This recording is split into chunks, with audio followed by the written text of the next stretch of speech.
My name is Michael Libby. I'm the grant director at St. Cloud State Rehabilitation Counseling Program. And today we are going to be learning a little bit more from a different perspective of disability. My name is Michael. Sorry, I was getting some echoing. So we're going to have two guest speakers today. It's going to go for about an hour and then about a half hour of questions and conversation. And in the chat, I'll be dumping off some information about free CEUs for the CRC. If anybody needs them, just let us know. We'll have a quiz, or it's like a little quiz thing set out to help us better ourselves. But I identify as a white male. I use the he, him pronouns. I am brownish blonde hair, black rim glasses. I got a purple, white, and pink and black button down on. And behind me is a bookshelf full of books, plants, and all kinds of gadgets.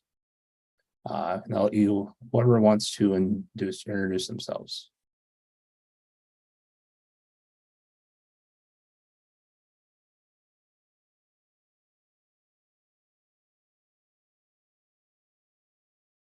Julie, do you want to introduce yourself?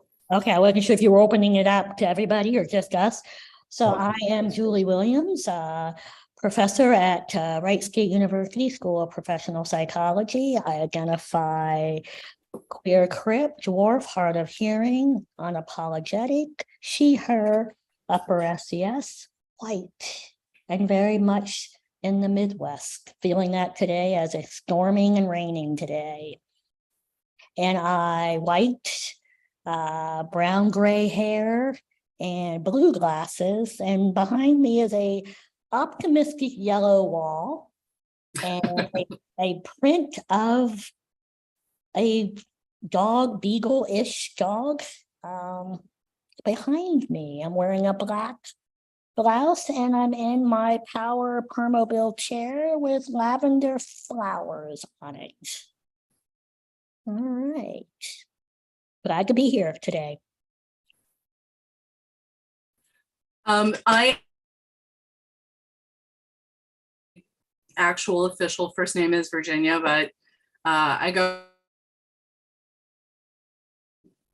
a former student and mentee of. It was an honor to be asked to participate in this chapter with her. It was. I think you're kind of going in and out every so many words. Your screen. Is it just me, or are others having that issue? I don't know what to. Yeah, I'm saying the same thing. Okay. Don't know what to do about that.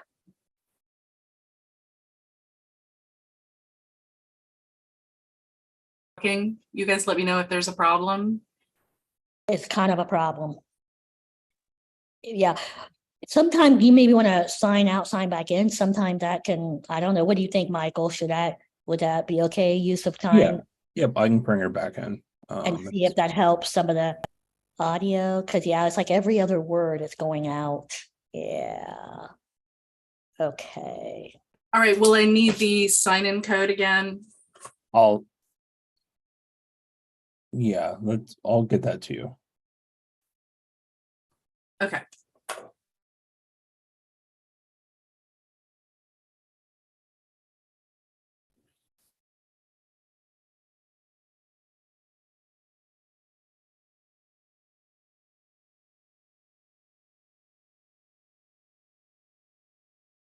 I love Zoom.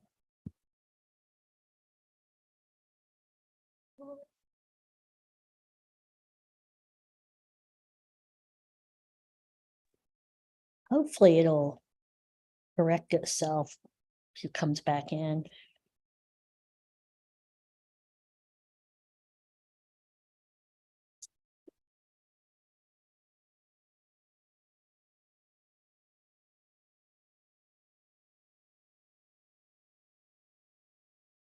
We had a plan to have Judy Human here. This is back in, I think it was March. 4 days before she was supposed to present, she passed away. I was gonna say, wow, that would have been right. I know she passed away. I was trying to remember. Yeah, wow, okay. Yeah, it Yeah, was- yeah. Yeah, that was a that was hard to process her death. I had to sit with that a little bit. Yeah. Now I don't see any other participants. Is that I'm not to see them? Is there not anyone else in we it? have 11 people in chat. Oh, Other okay, gotcha. I wasn't sure if I should be seeing something. Okay, all right. and they have option to ask questions and stuff like that. Okay. I work with a lot of individuals that identify as queer, and I'm, for the best way to explain it, pretty protective of them. So I'm just like, no, like I don't Okay. even mess around with it. Trying to All right. find. Well, maybe while I'm waiting for Holly to come back, I could explain this image. Breaking Silences was an initiative that we started at Rightsgate to bring groups within the disability community together at the intersection of race, gender, queer, sexuality, all the parts of ourselves to invite intersectionality and wholeness.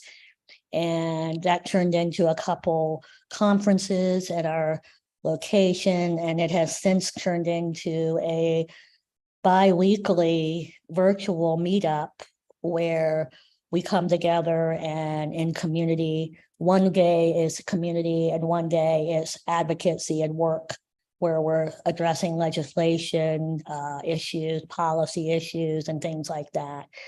If anybody is interested at the end of this talk for information about that, I'll be happy to share the link for those meetings. We have two meetings. One is a closed meeting, and that is only available to folks who identify at the intersection of disability and other identities as a safer space.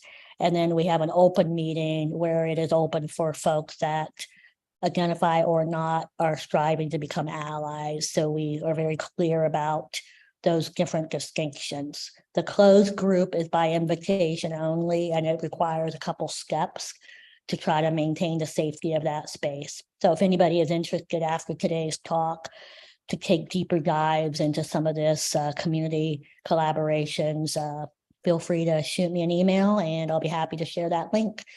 It's not a therapy group, it is a community collective. So, Holly, I was just going ahead and giving them information about that image and what that logo was all about. Let's try again. How does it sound now? You want to try your intro? Holly Ogletree. I was a former internet connection is unstable, it says. You get Yeah, it's still kind of choppy. what? Okay, well, I'm glad to be here. In curly brown hair. I'm gay, not be wearing a purple shirt. There's books behind me, and I'm glad to be here. Thank So one thing maybe Holly could that. maybe if you type that your intro into the chat too, like perhaps, so it's there. Just a thought. How I don't know how to do that, Julie. I'm sorry. Okay, so in the interest of time, I'm just gonna go on, kind of Okay. keep on moving. All right. Okay, so again, we are happy to be here and honored to be here and hope that we can share some information that's useful and invite more discussion and dialogue at the end. Hopefully, when we walk away today, we're going to learn a little bit of how to support clients at the intersections of disability and I put and to really emphasize and to not capture it and confine it, but to really honor the spirit of wholeness, particularly in a community that is often medicalized and treated as one note. Hopefully we walk away able to locate or practice locating self to disability and identities, acquire some historical mapping information around how did we get here, where do we need to go, and understanding of sexuality, intimacy, and the privilege of this notion of privacy. That's kind of a thing for me.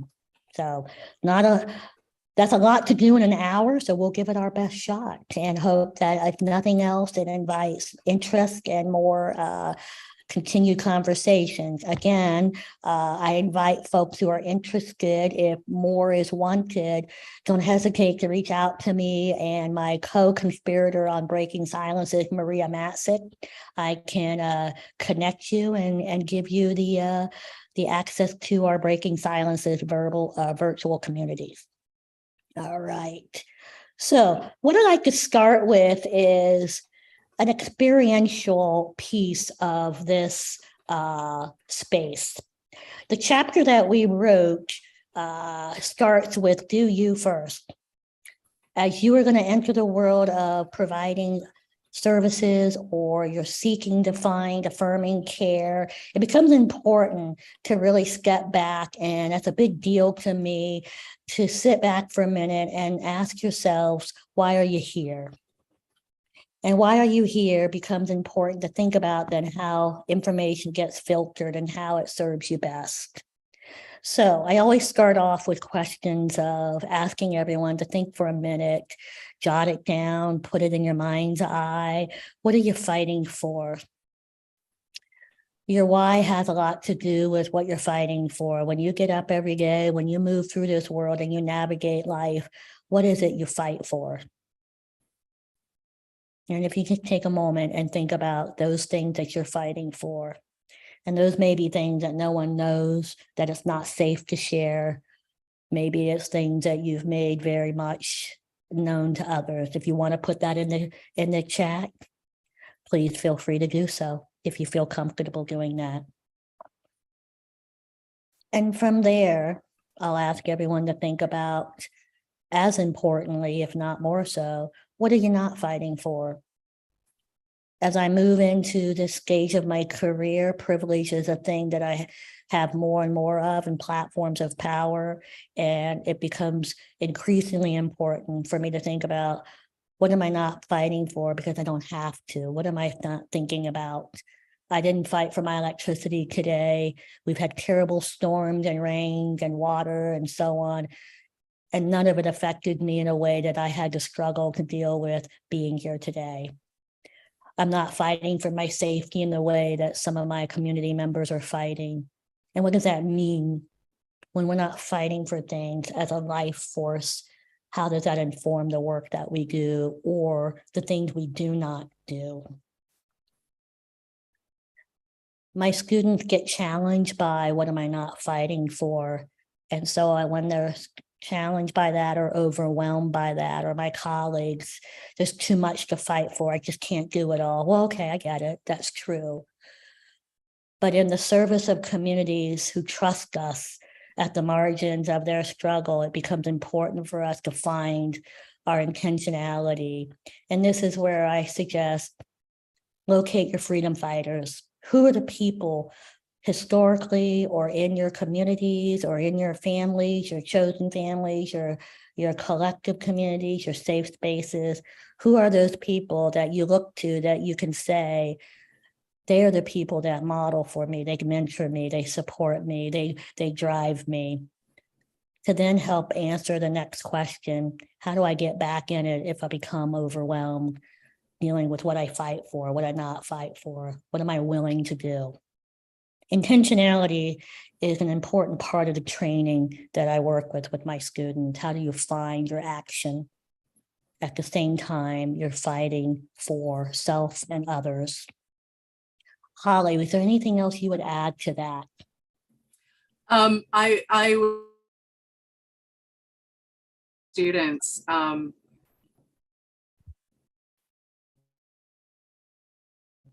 we definitely were challenged, but it was important. I would want people listening to this to recognize how important to do that work, to understand yourself. Prejudice, you have ideas, you may think they're positive. You may think, oh, no, I admire disabled people, they're an inspiration. Mhm. So that's maybe kind of not the most accurate and inspiration. So I think, do this work yourself. There's somewhere, find a way to do this. It will serve counselors or just in your life, doing that work, being.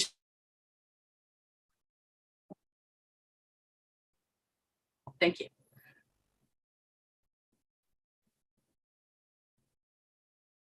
Okay. I'm going to move to another piece of this then. In the chapter that we wrote, I wanted to start with a poem written by Mark O'Brien. And the poem goes like this. A love poem to no one in particular. Let me touch you with my words, for my hands lie limp as empty gloves. Let my words stroke your hair, slide down your back, and tickle your belly. For my hands, light and free, flying as bricks, ignore my wishes and stubbornly refuse to carry out my quietest desires. Let my words enter your mind, bearing torches, admit them willingly into your being, so that they may caress you gently within. Mark O'Brien, poet, activist, disabled, and deceased, was a warrior and fought hard for wholeness, inclusion, love, sexuality, freedoms, and fought even his own intersection of religion and religiosity and what that meant for sexuality and freedom. Wanted to start off with that to set the tone of someone that wrote beautiful poetry and found the love of their life and has a story that's worth telling. If you haven't heard of Mark O'Brien, check out a movie, imperfect in a sense, Hollywoodified a little bit, but there is a movie depicting portions of Mark's life called The Sessions. And in that movie, Mark's journey with sexuality and using sex surrogacy as well to support their journey with sexuality. Check it out. And again, that poem is a love poem to no one in particular. Are others familiar with Mark O'Brien?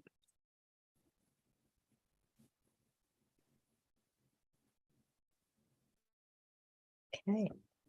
I don't see any responses in the chat, so I'll continue on.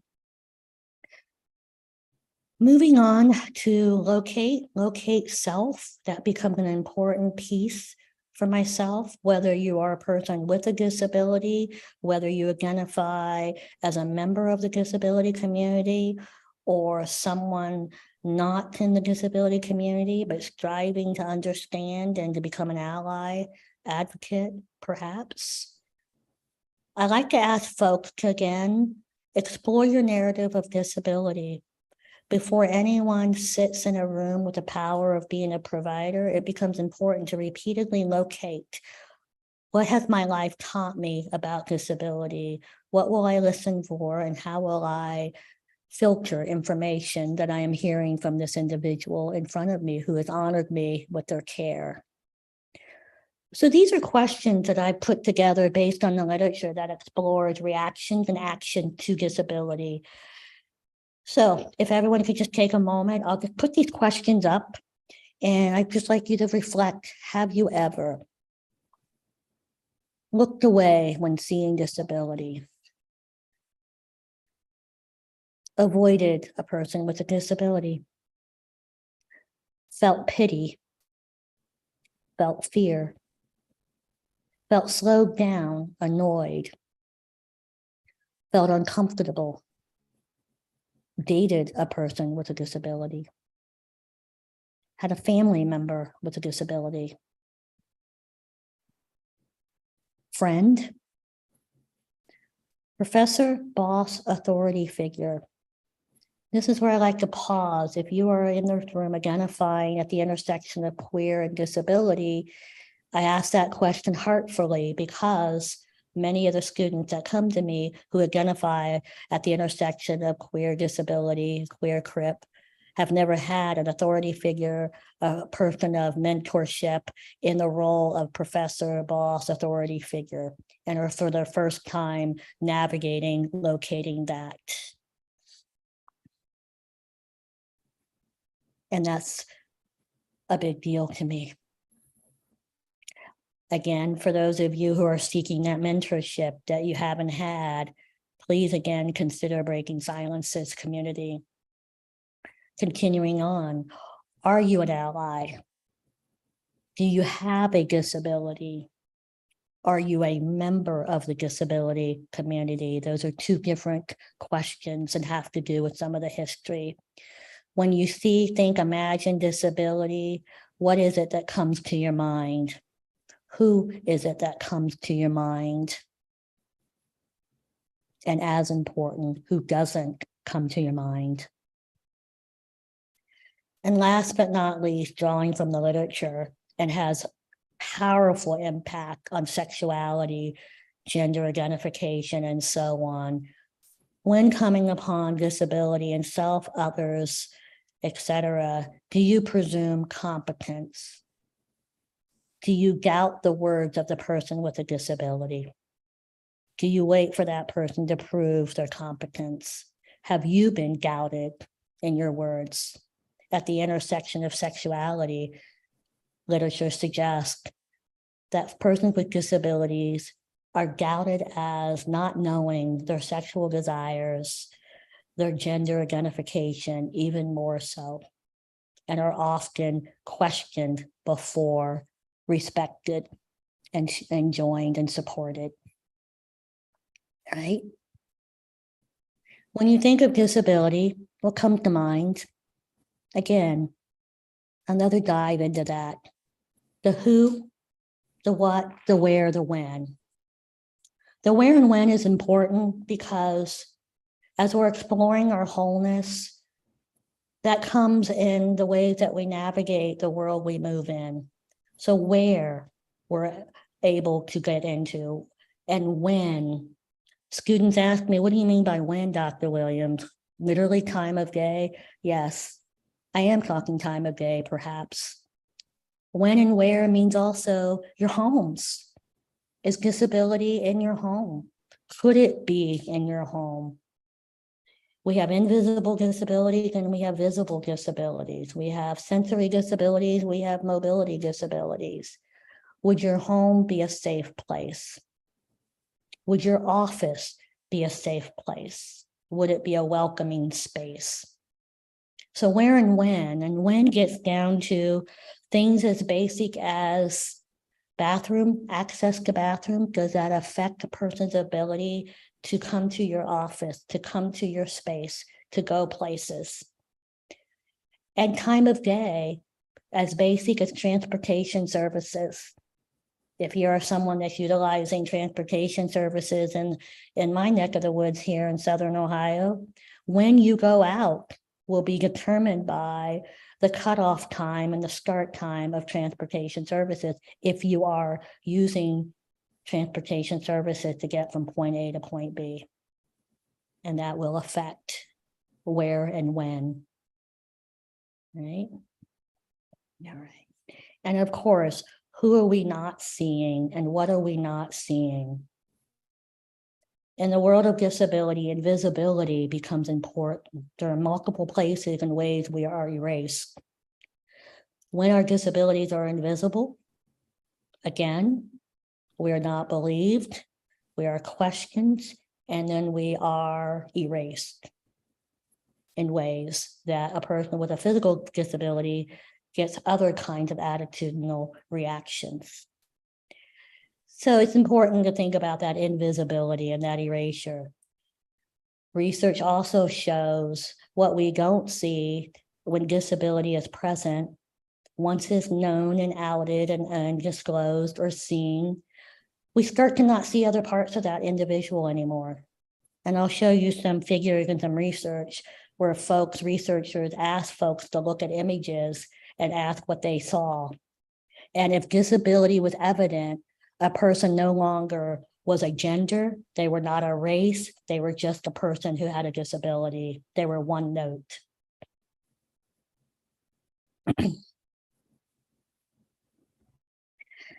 And then the last slide here, before we move into some of the content we wanted to share, is simply highlighting the importance of knowing some things.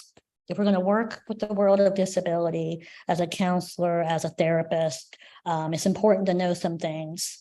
It's important to know ADA as a special rights law or civil rights law. Hopefully I can get a response in the chat. How do you understand ADA? Do you understand it as special rights or civil rights? I'm just curious. Given this is a rehab counseling, I'm assuming, right? I see civil rights. Yeah, yes, thank you. I think it will not come as a surprise that in the world of counseling and psychological care and therapeutic service providers, folks still do not understand ADA as civil rights. They understand it as special rights, and that's important to address that misconception of ADA because it then affects how we understand our service provision for folks with disabilities. Who is responsible to provide things like interpreting services for clients with sensory disabilities? Deafness, is it some special agency out there? Is it the clinic? To this day, many providers do not realize that they are responsible to make that accessible. And that is part of the clinic's responsibility to not only determine what the mode of communication is, but also to make it happen.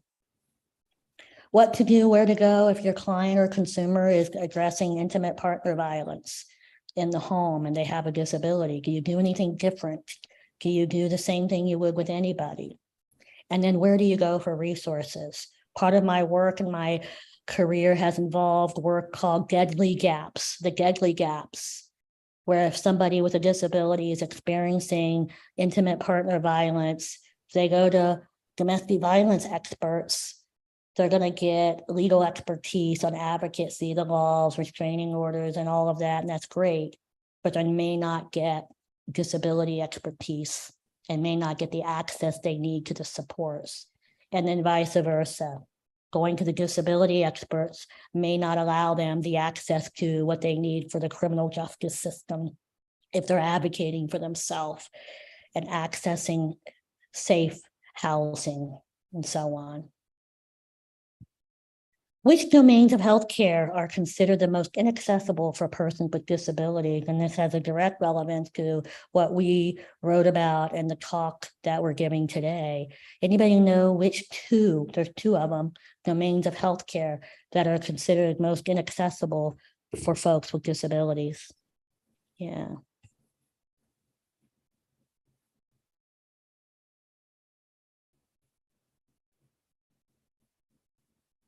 Nope.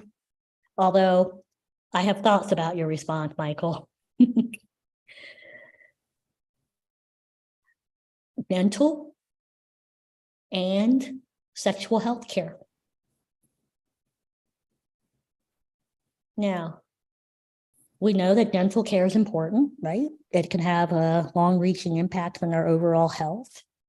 And sexual health care also, absence of, inability to, access to sexual health care can lead to a whole lot of ripple. It can lead to poor sexual health, misinformation, undiagnosed health issues, important information about reproductive rights and freedoms, and so on. It has multiple ramifications, and still to this day is considered one of the two domains of healthcare that is inaccessible and not as readily, routinely made available for folks with disabilities. All right, and then last but not least, does anyone know this quote? Not about us, without us. What does that mean? What is that about? Not about us, without us. Anybody heard of that quote? Consider that the battle cry. Historically, that was a battle cry. You will not develop policy, laws, procedures without people, without representation. So not about us, without us is also one of the reasons and the motivation for writing this chapter for this text here on sexual health. In the writing of this, I put in this chapter is personal and it's professional. In my training, almost little to nothing was offered about sexuality and disability, sexual freedoms, reproductive rights, and so on and so forth. And I was taught by people who identified not as disabled. And I can remember sitting in those classes feeling very othered and very much pushed to the margins. So there's a professional motivation here, as I have the honor and privilege to work with folks from different disability groups. And there's also a personal motivation to bring voice and break some of those silences and absence of important information and leaders in the work. Again, do you first know your location, know where you stand, know what's important to you, know what you're fighting for. Also know what your identities are. What are some of your intersectional identities? Such that if I said you can't be that anymore, you would say, no, that is me. You would fight me for that, as you should. And how the world informed you. What were some of the narratives? Who were the informants that told you what disability was and was not? What were those messages? What I ask, these are questions I ask in my therapy. These are some of my questions I ask. Tell me about your disability. Tell me about your parts, who you are, what defines you. And what did the world tell you about all of that? Who were those people and who did you believe? What messages were hurtful? What messages were helpful? And this becomes my approach to trying to create an affirmative space and ask the questions. How do you identify with your moving parts? Are you a person with a disability? Are you a member of the disability community? Not the same question. So I'm wondering if anybody has a thought about what those two questions, how are they different? Does anybody have a thought about that? Are you a person with a disability? Are you a member of the disability community?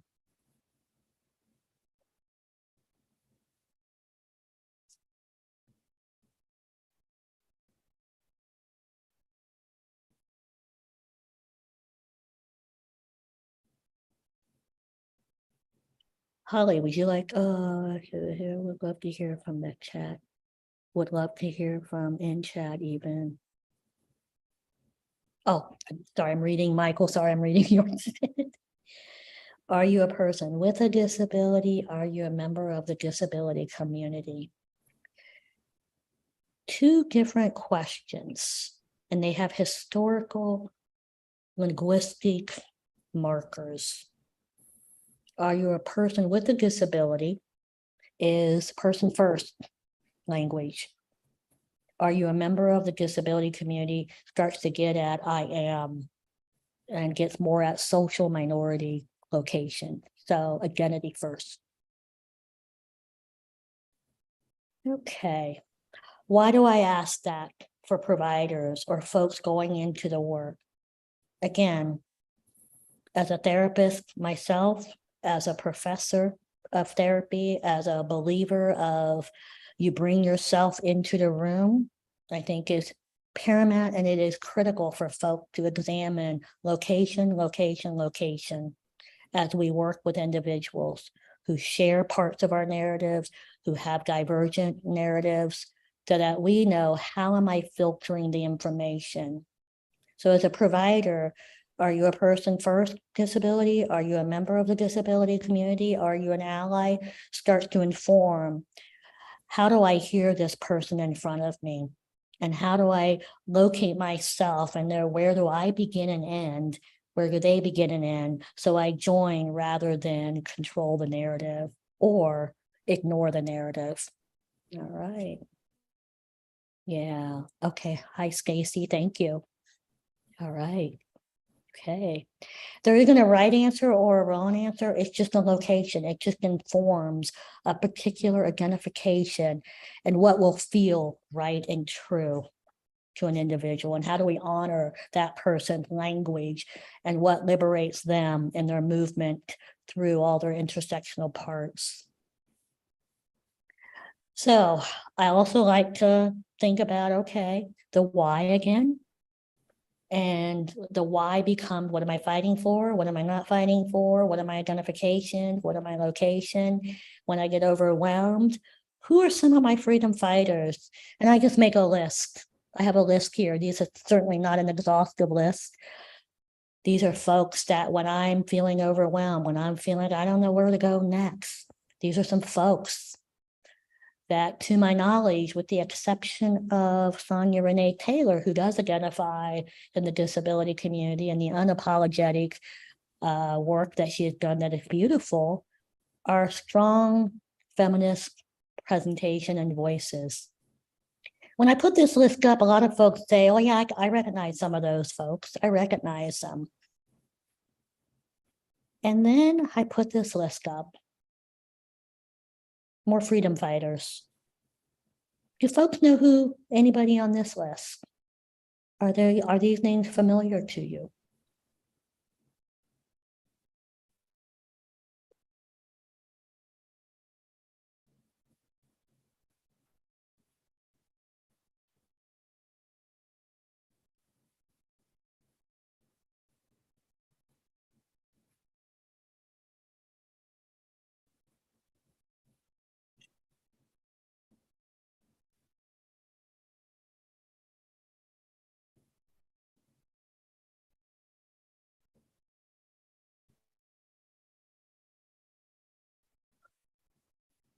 Yeah. Yeah, Judy Human. Judy Human, critical in ADA Rehabilitation Act 1973, with the biggest demonstration that happened in the 80s. If you haven't seen the documentary Crip Camp, you'll get the buildup to what became the unfolding of a demonstration that is still considered one of the longest demonstrations by the disability community and considered historically the longest demonstration in general. Anybody seen Crip Camp?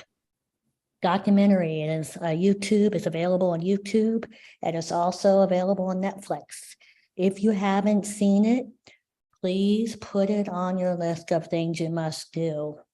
We lost Judy Human this year. That was a hard one.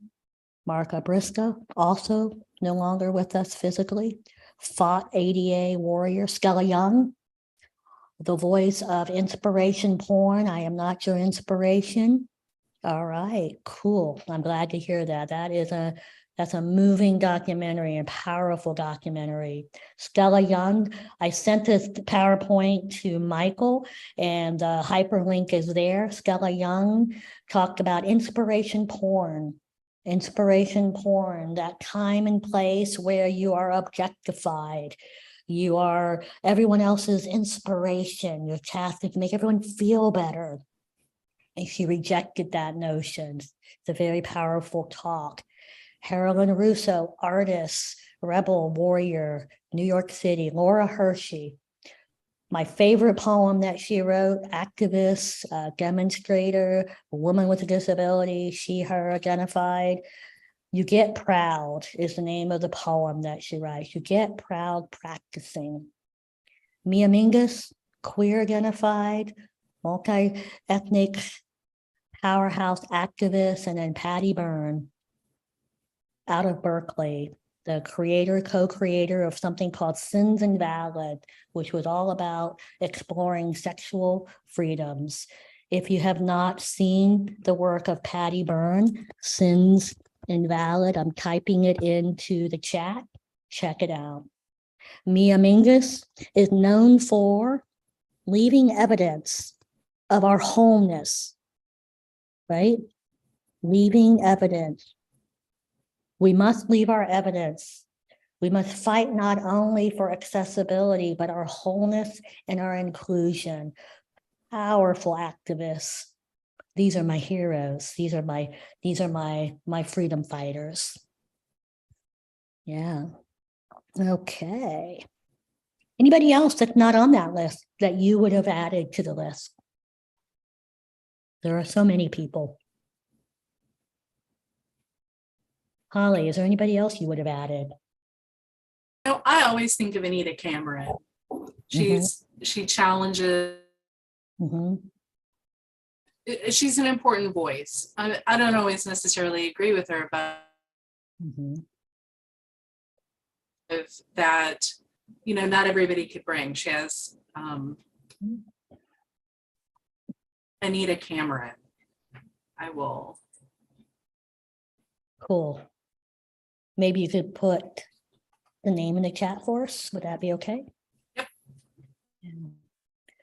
So, knowing the history of disability becomes important, and not the history just by laws. That's not enough. We can certainly study the Rehab Act of 1973. We can study Social Security Acts and passages, but that doesn't capture the literature and the scholarship and how we get to where we are now, where someone's sexual freedoms and sexual pleasure and paradigms of intimacy are denied. Those will not give us the complete story. We know that history doesn't always include all bodies and all communities in the history books. So one way that I challenge folks to think about understanding history in the world of disability is the language we've used. These words come historically and almost in order from the oldest to the newest uses of language in our law books. The law books that doesn't get shown to us, that talks about why we need to institutionalize people, why we need to sterilize people, and laws that said sterilize folks with disabilities, psychiatric disability, cognitive disabilities, physical disabilities. These are the terms. We don't know the history, but boy, we do know these words. And this is what we see in our history. And as it moves forward in time, we start to see more medical model. We start to see the use of the term disabled, and then we start to see person with language, which was meant to be an improvement. It's critiqued, right? It's critiqued as important. There is a debate about the use of person first. The good part of that movement was by saying people first, it counteracted the derogatory, diminishment, ableistic use of things like lumping people in one corner group and doing so in a derogatory manner.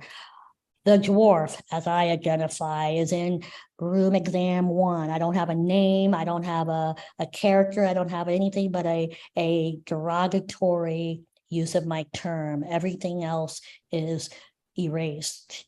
So the positive movement of that was it allowed the counteracting of that widespread negative use of a personhood. And then the critique of it was others said that it overcorrected, further stigmatizing disability as a part of identity, such that we had to put it out there. So the debate is still on.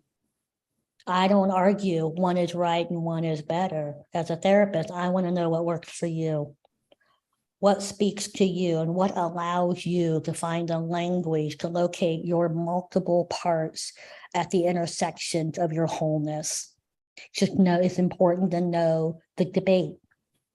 As someone who identifies as identity first, I am a dwarf, I am hard of hearing, I am a woman, I am this, I am that, it's important for me to realize that is my language, not for me to put on someone else. Right? All right. So I call the language politics because it also gets personal and political. Laura Brown talks about the personal, political, the political is personal. So you're not going to hear me say, oh, it's not personal, because it is always personal. And it's almost often very political. And so this is where, in the world of sexuality, sexual freedom, and liberation, crip theory becomes an important thing to know about. Have you all heard about crip theory and the use of the term crip in a political sense? Okay, all right. How about the use of the word queer in a political sense? Has that been something you're aware of? And feel free to talk and say, yeah. Michael, do you mind sharing what's your location of the use of the term queer as a political statement, perhaps, and an identification? Any thoughts about that? So in the evenings, I work as a mental health counselor for Sealed Wire Counseling, and all we work with is queer folks. We work with trauma, but specifically within queer Yeah. folks. So it's more of the umbrella of people that are part of the LGBT community. So a broader term, Yep. and correct me if, as I have grown and read, one of the other things that struck me about the term queer was it was also a statement. It was, yeah, I'm going to take that word that you've used against me, and now it's my word, it's mine. And in the world of crip is a derivative of the word cripple, which is a very diminishment used term. It is criticized even to this day, even using the word crip. But its intention is to be a political taking back of the term cripple, parallel some of those empowerment feminist movements, and has intersections with heterosexism and the coming out process. Crip, the use of the term crip was a movement to say all of us and all of our parts matter. All of our intersections matter. So linguistically diverse, queer identified, LGBTQ, gender fluid, gender non-binary, and invisible disabilities. It was meant to be a bringing community together and resisting the medical compartmentalizing of disability groups against each other and a whole lot of other things. So, and a rejection of the medical model and the medical abnormality framing. So the book that really lit me up in my career that I recommend folks go back to is the book by McCruer, 2006, Crip Theory. Take a look at it. It does a nice unfolding of a movement of shared history, shared medicalization of our bodies within the disability community and the queer communities. It's a fabulous read. If you haven't read it, check it out. I highly recommend it. So when I'm talking and I'm writing in my my work these days, I identify identity first. I will use the term disabled with the intention of not taking away the other parts of the individual, but to, as an act of defiance. There was never anything wrong with the word disabled until we decided it was a marginalized term. And the work of Sonia Renee Taylor, the unapologetic, your body is not an apology. If you haven't read the work of Sonia Renee Taylor, it has also become a very important motivation for me in my action to move toward the unapologetic affirmative work in my therapy that I do, right? So let me keep moving. Holly, is there anything you would add to that?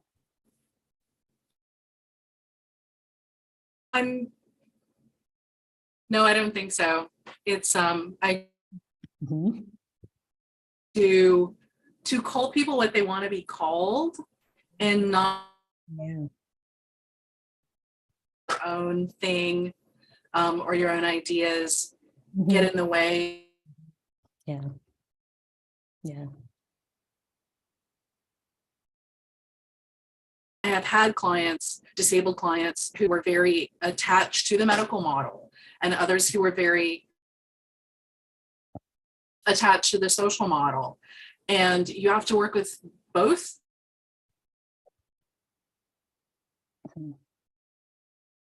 Who's ashamed of their disability, embarrassed, wants to be cured, and wants to be fixed, and thinks they're broken. You may have that client.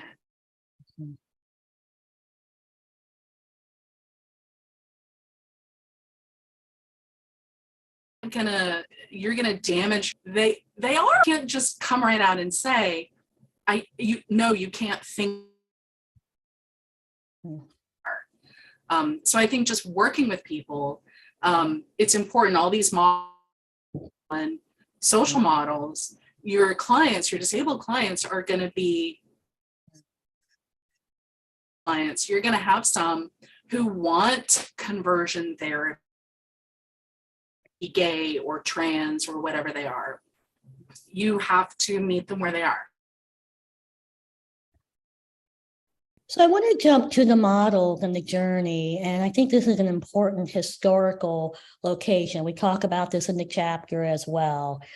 And how did we get here, and how did this journey unfold? And the models are important to listen for and to find ways to affirm. And the three major models that I listen for in my work is language that suggests the moral model, the medical model, the minority model. And this is from the work of Rhoda Olkin. Rhoda Olkin, also a therapist in California. This has been a critical part of her work. And this work was inspired for her as a lesbian disabled individual from the work of affirming therapies in the queer communities. And one of the things that Rhoda Olkin argued for is listening for the pros and the cons as someone is talking about their location and how they're describing their disability identification and their intersections. Moral model getting at the idea that disability and one's intersection is a test of divine faith, that the cure lies in their faith. So there's a blaming going on there. We must get rid of it. If your faith was strong enough, is it a punishment for some moral failing? That's the negative side of it. Olkin goes on to say, it's also important to listen to, well, where's the positive part, if it's there, if it is there, and that is meaning and purpose. Does it provide that person comfort? Does it take from that person? This is a tough one for me, especially as I work with folks who've experienced some homophobic treatment in religious institutions. So this one is one that's it's a delicate one and an important one to navigate as I'm gathering information and setting a stage in my clinical practice of developing affirmative, safe work. Society's response becomes that of prayer, charity, punishment, blame, and at best, just forgiveness in the form of tolerance. And even that can be hurtful and damaging when it's not necessarily overt. It's still suggesting a messaging of, I'll just let you be here, but I won't take all of you. Hurtful. Medical model is the model that still prevails even to this day. The medical model framing says it has nothing to do with your moral character, but rather a medical biological abnormality. At best, it's a defect that needs to be fixed or cured. It's not your fault. But it also says that that's your problem, it's your burden. So you're the one that has to make it work. You're the one that has to adjust. You're the one that has to adapt and fit in. You're the one that has to initiate accommodations. And if you don't initiate those accommodations, then it's your fault for not doing so or not asking for it in the right way, for example. It's a fix it, correct it, eliminate. And I put question marks behind eugenics and end-of-life decisions because there are those that say this is also the model that says if we can't fix you, if we can't cure you, we start talking about legitimizing ways to erase you and to make you something that you're no longer seen or present in society. That's the downside of it. Medical model, however, is also a liberation for folks who are seeking to find congruence with their body. I am not the woman I was assigned at birth. I don't connect. I have no congruence with that. It allows a vehicle by which that is now available. Although, as you all know, legislation and mandates continue to keep coming down and threatening the work of our support of gender, non-binary, transgender support and care. Keep your eye on that, please. All right. So positive, negative, Rhoda Olkin says it's important for us to listen for that.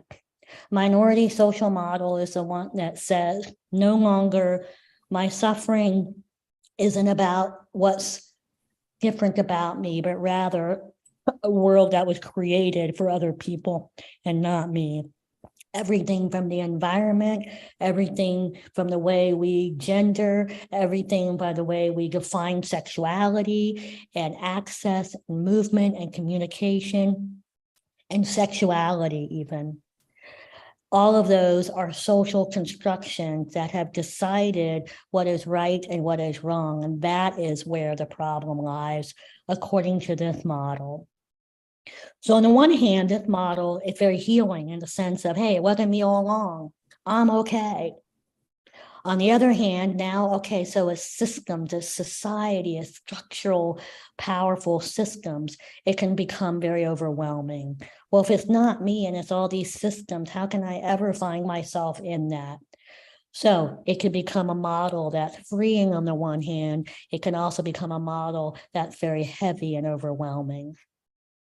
So what do I do with that? In an affirming sense is simply know the location and psychoeducation, some information about the models, sharing some of the information about history and the intersections, and allowing someone room to get out of their way, to let them navigate what fits and where do you find your best fit and your healing and your voice and who you are. Important. So something as simple as a handout and some resources and some readings. And my office is full of images, videos, books that I loan out, articles that I share, and we come back.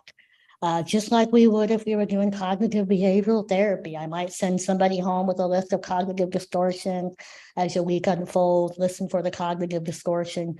The same here. Asking someone, think about it, as you move through your world, what do you catch yourself doing and saying to yourself in response to the different barriers that come at you from the world around you? So again, recap, CRIP is intended to be an inclusive term, honoring all parts, sexuality, gender, disability, race, ethnicity, language, and so on. It's a political statement, political taking back. And yet the fight is still on. Pity, burden, tragedy, hero, fear, the attitude still exists.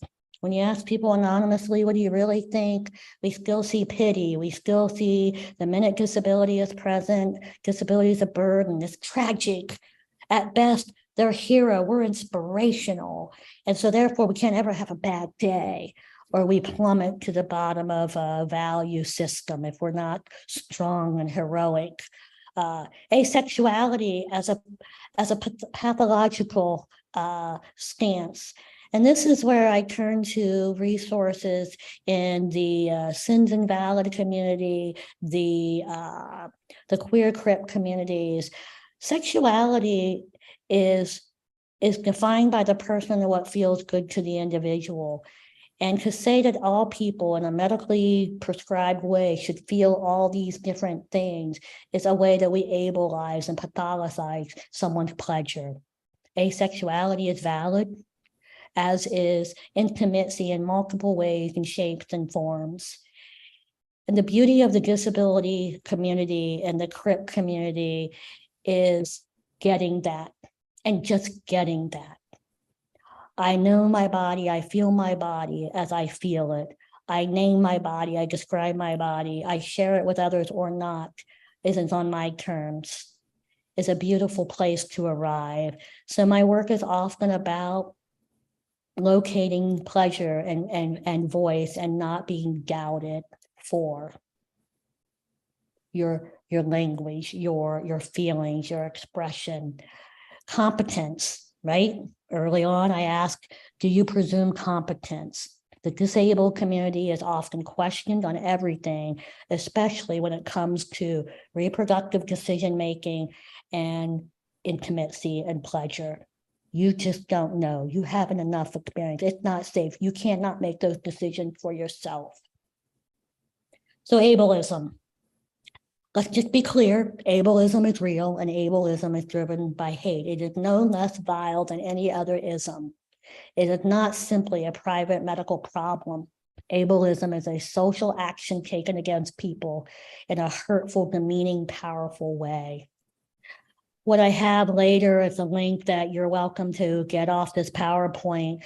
Does anybody remember a mocking of the disabled by President Trump in the first election process?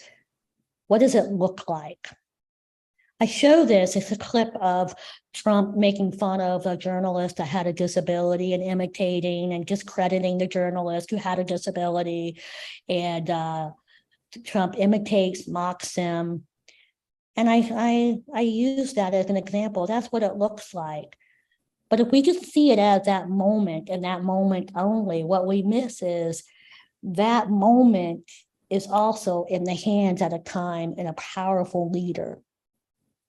That moment turns into potential powerful impact on policy, insurance, identification, inclusion, and wholeness. And we know that even now people continue to erase a person based on disability. Once it's known and or seen, the person is no longer anything else but disabled. And then in that context, disabled becomes one note and an erasure of all other things. Again, not a race, not a gender, not an anything. So what I dream for, my dream is a world that brings in visibility, sexual freedom, sexual liberation, crip justice comes at a function of bringing voice and visibility, going to our history, going to our art, going to our religious theater and so on, and find our history and leave our evidence, as Mia Mingus says. Intersectionality becoming an important mechanism that is not just about multiple identities, paint by number set, as I think of when I look at my picture back here, but rather multiple dynamic structural systems that come together that increase invisibility and the silencing of our voices at those intersections. All right. Integration, transformation, crip theory, intersectionality become important pieces of what I think of as affirmative care. Couple more slides and then I'll turn it over to discussion and questions, but I do want folks to know a couple important organizations that are out there as we talk about some of the models, the downside, and what some disability resistance says, that when we have certain models that are saying, unless we can cure you and fix you, we must erase you, Not Dead Yet says that's a big deal. We start calling things a choice. We start calling things compassionate care, and we start doing things like end of life, expedited death, instead of, hey, if we don't address suicidality as it is, we know suicidality is high in our youth, queer communities, our young adults, and transgender communities. At the intersection of disability, all that gets erased, and we start not offering mental health support, queer affirming, crip affirming support. So this is a caricature of a cartoon that exemplifies WeGo assisted suicide. Is an extreme cartoon, but that is what Not Dead Yet says. We're not even sitting with people at the intersections of their disability and looking at why is it this person is at a point of wishing to die, wanting to die, and why are we so quick to support that rather than treat it as a mental health crisis needing support. So those attitudes in the hands of leaders We've been there, we've done it in the past, and we're still doing it. In the United States, we had uniform sterilization laws.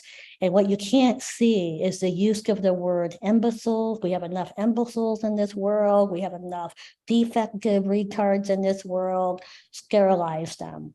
This is the language in our historic books.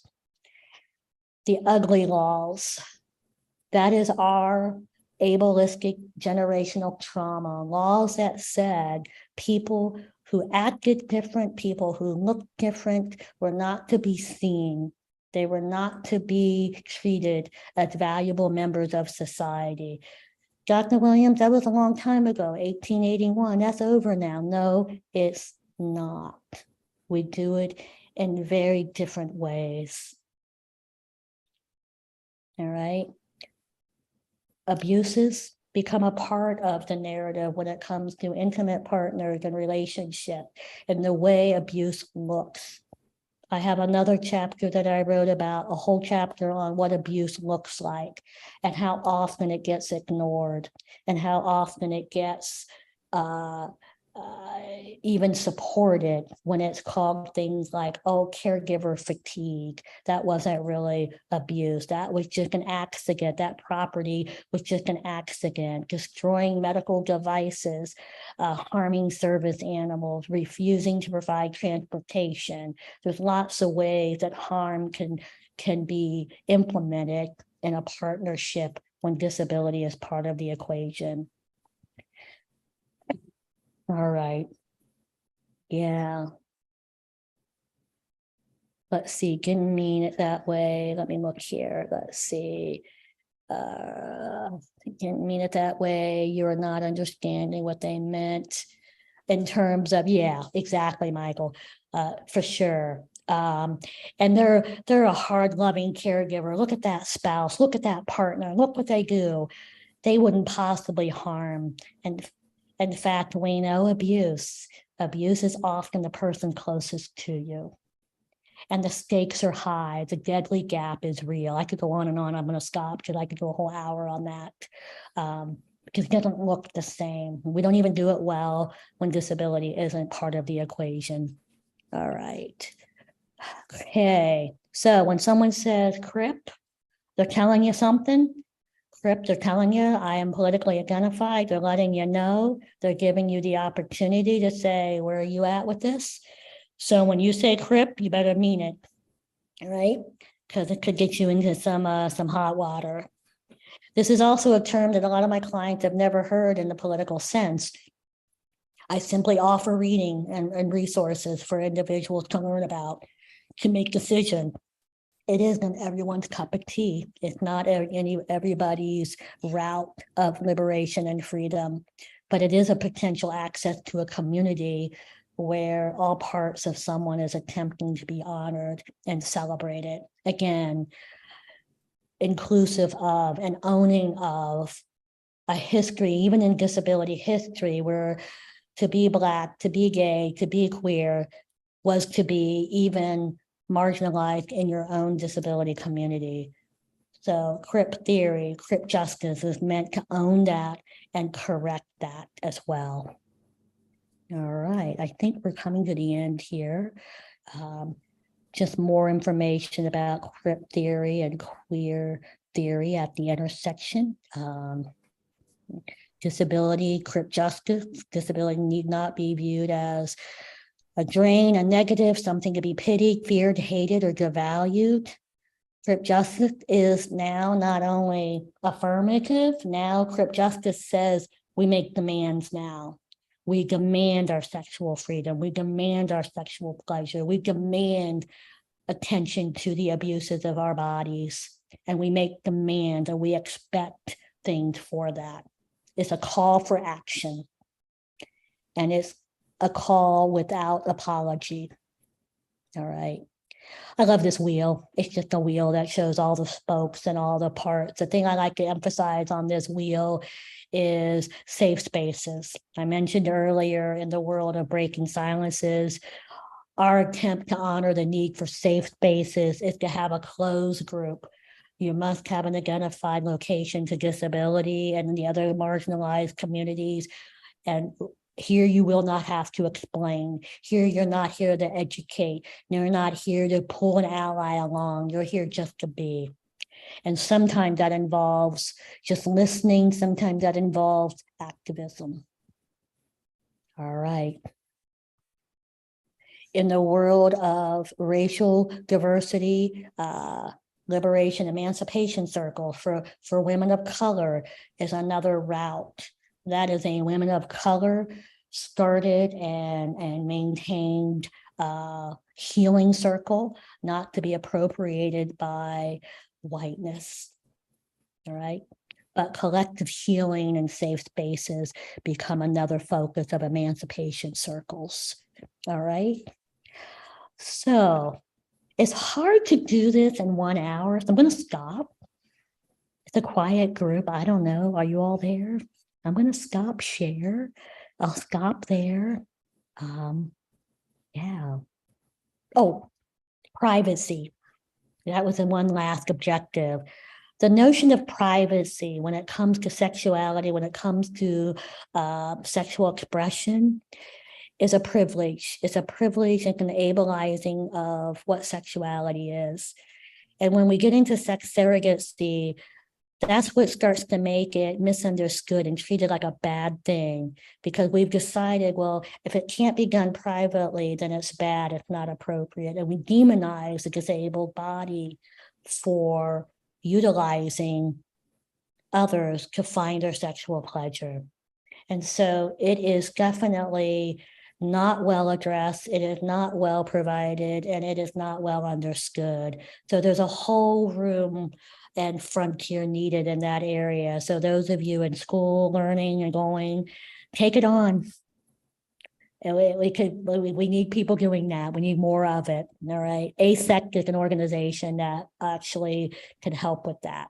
ASECT, sex education, counselors, therapists, certification, the whole 9 yards. All right, I'll stop. Hello, how are we all doing? Anybody has any questions, if you want to throw it in chat, or I can bring you up as a panelist if you want to ask it too.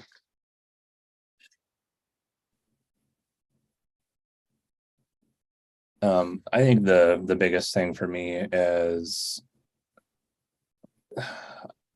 so I've had a disability since I was 21. I have a pacemaker that keeps me alive, that medications, but I never identify as somebody with a disability. Okay. And Yeah, go ahead. it has me just stopping and thinking, why is that? But when the position I'm at now, if I find out a student is struggling because of a disability and steps are not being met, then we address it. And I don't know if it's because of my own internal thoughts of saying, hey, they see somebody with a disability, they're going to take me serious. Right. So valid. I mean, I think ableism is sneaky, right? Yep. The internalizing of ableism. One way to weaken disability community is to keep people separating themselves from one another. Okay, right? And it is true, right? It's true that when someone comes out, whether that's gay, gender non-binary, disabled, the narrative changes, right? The narrative changes, and that's real. And so I get it. And I think within that becomes an opportunity to explore the power of internalized messaging. So, and how does that, there's also, we pit groups against each other, right? We pit groups against each, well, you shouldn't be in the disability community because you're taking resources. You're fine. Yours is invisible. You can pass. It's no big deal. So if we really join that narrative, we can make it something, well, not only do I not want people to treat me differently, I don't want to take resources that I don't deserve. And then we weaken the strength of the community, in my opinion. Yeah. and this does come up. We talk about this kind of stuff in our Breaking Silences collective and how do we honor everyone and not get defined by Social Security system, workers' comp system, these systems that are about allocation of resources. They're not about leaving evidence and creating an inclusive world. That really is what crypt theory and queer theory and the way I think of it and affirmative work is about creating an inclusive world and an inclusive experience.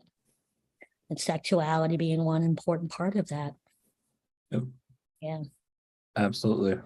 I don't know, it really made me think. I Mhm. don't have too much of that anymore. Yeah. I don't know. I thoroughly enjoyed it though. All right. Okay.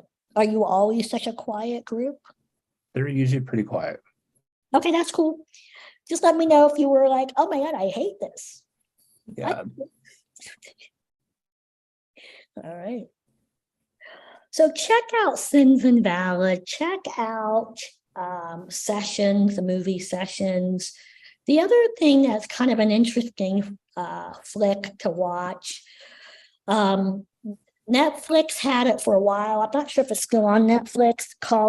Has anybody seen the series called Special?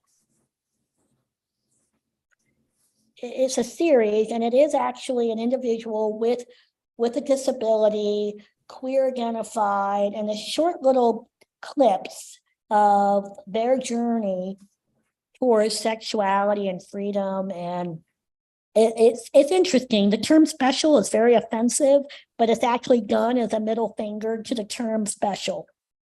And this is literally called. It's off not identifying as disabled. He convinced people that he's normal.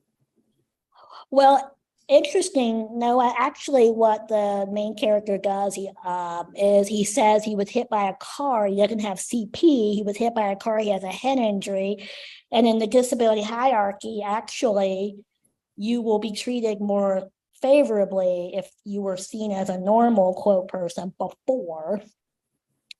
But when you say, "Hey, I was born this way," the negativity is louder. So in this series, he tries to say, I got hit by a car and I have a head injury, and therefore it's an interesting intersectional series. It has its critique. It's something that I examine in class with students. We watch it and we pick it apart and talk about what do we think about that and how it handled the intersectionality of his experience.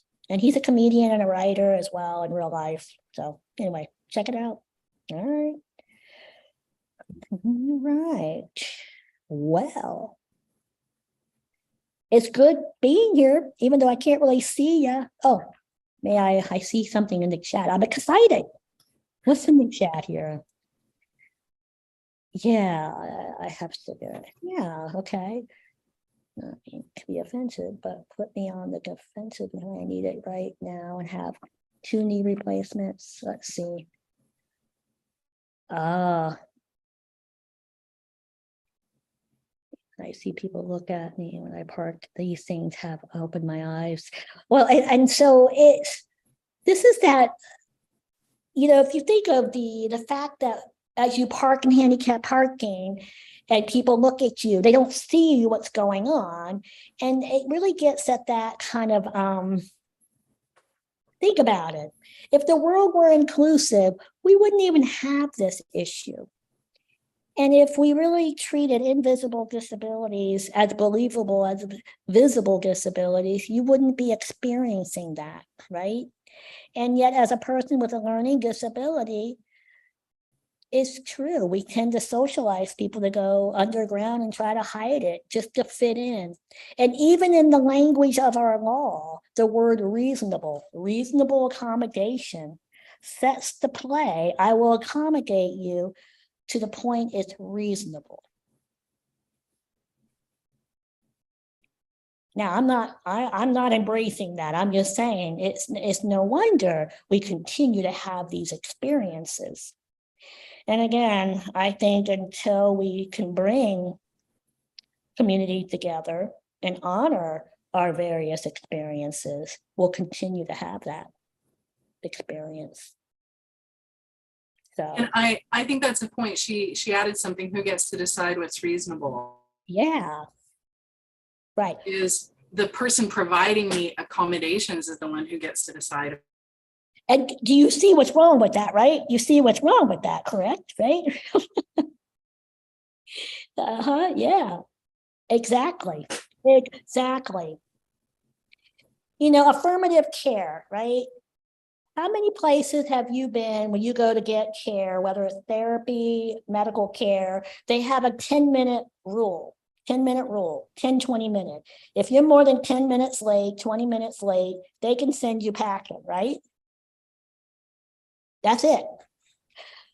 That's ableistic.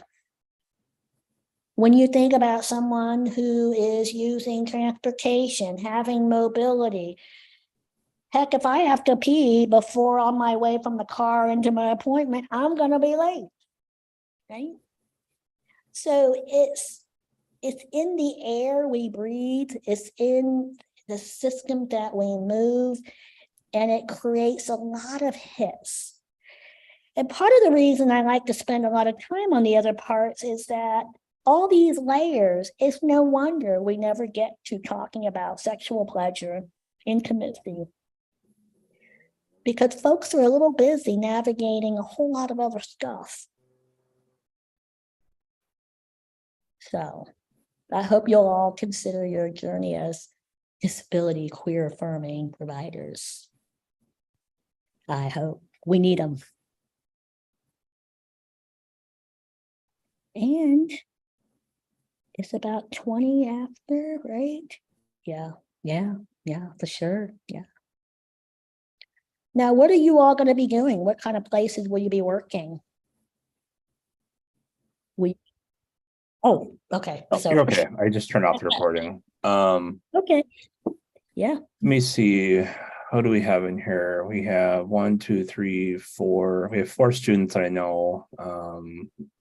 2 of them work in addiction. 1 of them works in mental health within queer folks.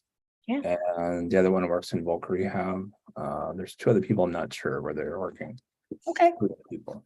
4. All right. Okay. And I think a lot of this, when we put this together, it was Minnesota just passed a thing, banning conversion therapy, and Yeah. requested that more trainings go out. And I had talked to our director about it. Like, hey, maybe we should look at this as a learning experience or an educational experience. Yeah. Yeah, we here in Ohio, we heard about Minnesota. That's not what's happening in Ohio. No, it's No. Yeah. So yeah, we've been talking about y'all and your move. So that's exciting. I'm glad to hear. These are good things, right? These are good, like yes. yeah, I thought so. I thought that's what Yeah, and I mean, some people don't like our governor. I really like him. I've met him like 3 times.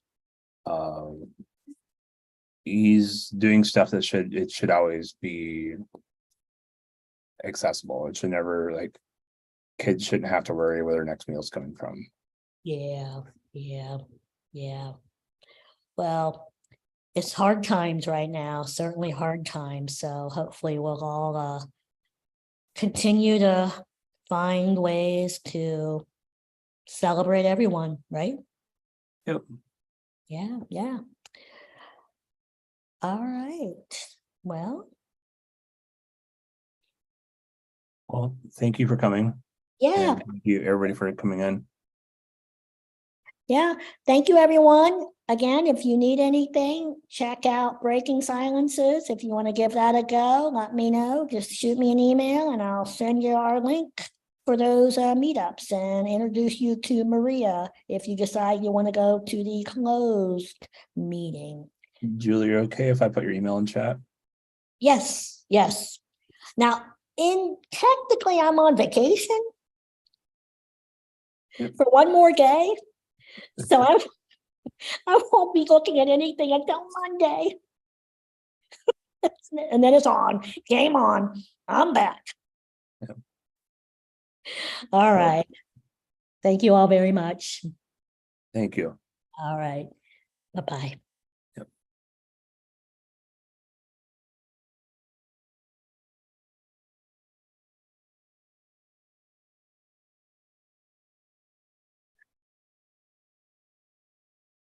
Couple more hanging out. Okay, should I hang back or Um, I don't want to leave too soon, but no, you're okay. If you want to send me over your invoice and stuff. oh, okay. Yep, we just gotta. Your address is not popping up in our system. We have you down as a different address. Oh, what address did you have? Oh, well. We was talking to.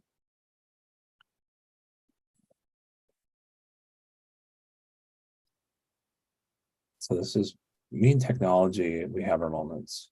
Okay.